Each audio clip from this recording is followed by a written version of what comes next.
नमस्कार दोस्तों, स्वागत है आपका जीवंत अकेडमी यूट्यूब चैनल पर। इस समय अलजबरा की क्लास हमने स्टार्ट किया है और अलजबरा की क्लास में हमने क्वाड्रेटिक क्वेश्चन टॉपिक स्टार्ट किया है। पिछली क्लास में हमने क्वाड्रेटिक क्वेश्चन के कुछ प्रमुख कॉन्सेप्ट को बताया है। हमने बताया आपको कि समीकरण ax² + bx + c = 0 चर x में द्विघात समीकरण कहलाता है, जहां abc स्वेच्छ अचर राशियां हैं। और हमने आपको बताया कि समीकरण ax² + bx + c = 0 के दो हल अर्थात दो मूल होते हैं। हमने आपको बताया कि समीकरण ax² + bx + c = 0 के मूल यदि अल्फा और बीटा हों तो समीकरण के मूलों का योग अल्फा + बीटा = -b/a, समीकरण के मूलों का गुणनफल अल्फा × बीटा = c/a और समीकरण के मूलों का अंतर अल्फा - बीटा = √b² - 4ac/a होता है। हमने आपको बताया कि समीकरण ax² + bx + c = 0 के मूल अल्फा और बीटा हों तो अल्फा बराबर -b - √b² - 4ac/2a होता है तथा बीटा बराबर -b + √b² - 4ac/2a होता है। हमने आपको बताया कि यदि किसी द्विघात समीकरण के मूल अल्फा और बीटा हों तो वह द्विघात समीकरण हम x² - alpha + beta × x + alpha beta = 0 की सहायता से प्राप्त कर सकते हैं।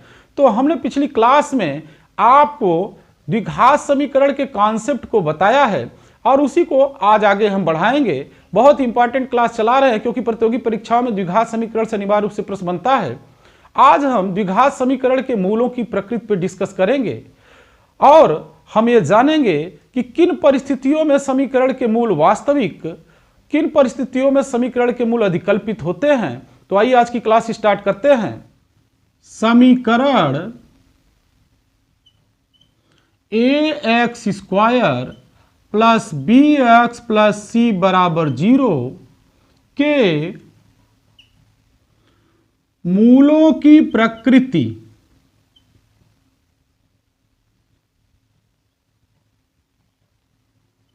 ज्ञात करना। प्रतियोगी परीक्षाओं में मूलों की प्रकृति ज्ञात करने के लिए देता है, इस पर प्रश्न बनाता है, तो इसके नियम को हमें याद रखना है। आइए पहला नियम डिस्कस करते हैं, आपको बताते हैं। यदि b² - 4ac > 0 अर्थात द्विघात समीकरण ax² + bx + c = 0 में यदि b² - 4ac का मान 0 से अधिक आता है तो समीकरण के दोनों मूल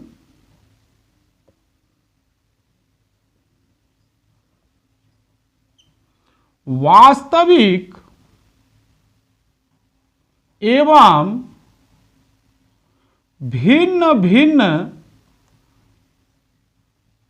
होते हैं। यह नियम आपको याद रखना है कि समीकरण ax² + bx + c = 0 में यदि b² - 4ac का मान 0 से अधिक आता है तो समीकरण के दो मूल जो प्राप्त होते हैं अर्थात दो हल जो प्राप्त होते हैं वे वास्तविक एवं भिन्न भिन्न अर्थात असमान होते हैं। और हमें मालूम है कि वास्तविक संख्याएं सभी परिमेय एवं अपरिमेय संख्याओं को मिलाकर बनती हैं। तो इस नियम को दो उपभागों में बांटा गया है। पहला, यदि b² - 4ac > 0 लेकिन मान पूर्ण वर्ग संख्या के रूप में मिलता है, अर्थात b² - 4ac का मान 0 से अधिक आता है लेकिन वह मान एक पूर्ण वर्ग संख्या के रूप में मिलता है, तो समीकरण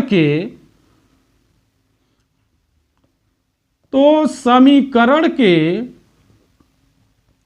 दोनों मूल परिमेय एवं भिन्न भिन्न अर्थात असमान होते हैं। तो यहां पर हमने बी स्क्वायर माइनस 4ac का मान कैलकुलेट किया और वह मान 0 से अधिक आ रहा है, लेकिन एक पूर्ण वर्ग संख्या के रूप में मिल रहा है। तो हम बताएंगे कि समीकरण के दोनों मूल परिमेय एवं भिन्न भिन्न होंगे, क्योंकि वास्तविक संख्याएं हमने आपको बताया सभी परिमेय एवं अपरिमेय संख्याओं को मिलाकर बनती हैं। तो मूल तो वास्तविक होंगे, लेकिन वास्तविक में परिमेय एवं भिन्न भिन्न होंगे। इसका दूसरा भाग, यदि b square minus 4ac is bigger than 0 और मान पूर्ण वर्ग संख्या में नहीं मिलता है, पूर्ण वर्ग संख्या नहीं, अर्थात हमने बी स्क्वायर माइनस 4ac का मान निकाला, लेकिन वह मान 0 से अधिक आया, पूर्ण वर्ग संख्या के रूप में नहीं प्राप्त हुआ, तो हम कहेंगे समीकरण के दोनों मूल अपरिमेय एवं भिन्न भिन्न होंगे, अपरिमेय एवं भिन्न भिन्न होंगे। तो इस प्रकार से जो पहला नियम हमने आपको बताया, इसके दो उपभाग हैं ए और बी। हमने आपको बताया कि समीकरण ax square plus B x plus C बराबर 0 के मूलों की प्रकृति ज्ञात करते समय यदि बी स्क्वायर माइनस 4ac का मान 0 से अधिक आता है, तो हम तुरंत समझेंगे कि समीकरण के दोनों हल अर्थात दोनों मूल वास्तविक एवं भिन्न भिन्न होंगे। फिर मैंने आपको बताया, चूंकि वास्तविक संख्याएं दो प्रकार की होती हैं, सभी परिमेय संख्याएं और सभी अपरिमेय संख्याओं को मिलाकर वास्तविक संख्याएं कहते हैं। तो यहां पर दो उपभाग इस नियम के बनते हैं। यदि बी स्क्वायर माइनस 4ac का मान 0 से अधिक आता है, लेकिन मान पूर्ण वर्ग संख्या के रूप में प्राप्त होता है, तो हम कहेंगे समीकरण के दोनों मूल परिमेय एवं भिन्न भिन्न होंगे। और यदि बी स्क्वायर माइनस 4ac का मान 0 से अधिक आता है, लेकिन पूर्ण वर्ग संख्या के रूप में नहीं मिलता है, तो हम कहेंगे समीकरण के दोनों मूल अपरिमेय एवं भिन्न भिन्न होते हैं। तो यह पहला नियम हमने मूलों की प्रकृति के विषय में बताया। अब हम दूसरे नियम पर डिस्कस करेंगे। दूसरे नियम के लिए यदि बी स्क्वायर माइनस 4ac बराबर 0 वैल्यू मिलता है, अर्थात हम बी स्क्वायर माइनस 4ac का मान निकालते हैं और वह मान 0 के बराबर आता है, तो समीकरण के दोनों मूल वास्तविक एवं समान होते हैं। यह मैंने दूसरा नियम आपको बताया कि यदि बी स्क्वायर माइनस 4ac की वैल्यू 0 के बराबर आती है, तो समीकरण के दोनों मूल अर्थात दोनों सॉल्यूशन, दोनों हल वास्तविक एवं समान प्राप्त होते हैं, रियल एंड इक्वल होते हैं।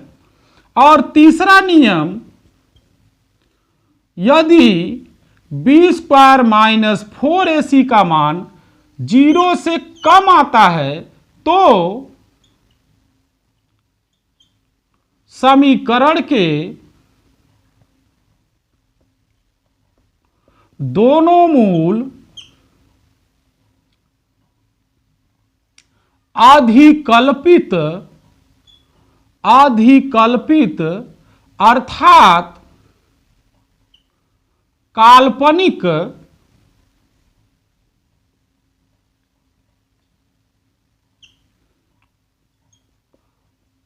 होते हैं।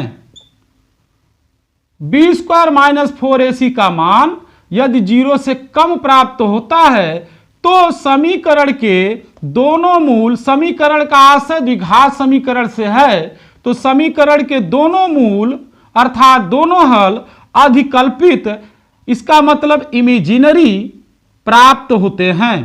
तो हमने आपको द्विघात समीकरण ax square plus B x plus c equal to 0 के मूलों के प्रकृति को निर्धारित करने का नियम बताया और इन नियम को आप याद रखेंगे। यहां से प्रतियोगी परीक्षाओं में प्रश्न बनता है। सारे कॉन्सेप्ट तैयार करिए क्योंकि मैं उन्हीं कॉन्सेप्ट पर डिस्कस करता हूं जहां से प्रतियोगी परीक्षा में अनिवार्य रूप से प्रश्न बनता है।